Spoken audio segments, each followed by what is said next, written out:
नमस्कार do air self channel को आपनको स्वागत। वर्तमान मु मटर राइस करिया को जाउछि। सेथिपाई मु जेउ ग्लास रे चावल मापी नेइथिली सेही ग्लास रे 1.5 ग्लास पानी दउछि। गोटे ग्लास चावल को 1.5 ग्लास पानी देइछि। एबे मल्टी कुकर रे किछि पानी देबा। एही पानी रो बांफ बा स्टीम रे बोल रे रखिथिबा खाद्य अति शीघ्र आउ सहज रे कुक होई जिवो। एही परी स्टीम रे रोषेई कले खाद्य पोड़ीबनी किंबा तले लागिबार आदौ संभावना नहीं। आउ खाद्य बहुत स्वाद लगी थाए। मापी रखिथिबा पानी बोल को से भितर रखी टेम्परेचर हाई रे रखिदेबा। 2 मिनिट पर काढ़ी देखिबा पानी तो गरम हो गलानी। मु एही अरुआ चावल को अध घंटा आगु बतुरी रखिथिली। एबे सेही चावल को गरम पानी रे पकई दोची।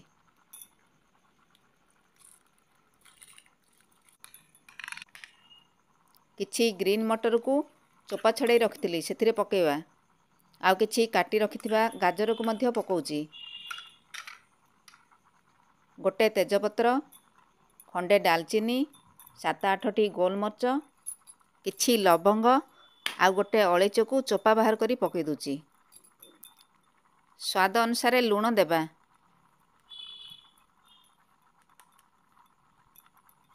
एसबू भल भाव में मिसाई घांटी देबा। यह को मु 15 मिनिट सिझिबा पई छाड़ दोची। वर्तमान समय 12:44 मिनिट हेची। 10 मिनिट पर लीड को काढ़ी टिके ओलट पालट करी घांटी देबा। जेपरिकी चावल आ परिवार सब मसला भल भाव में मिसी जिवो। एथर आउ 5 मिनिट घोड़े छाड़ देबा। वर्तमान समय घंटे 6 मिनिट हेलानी।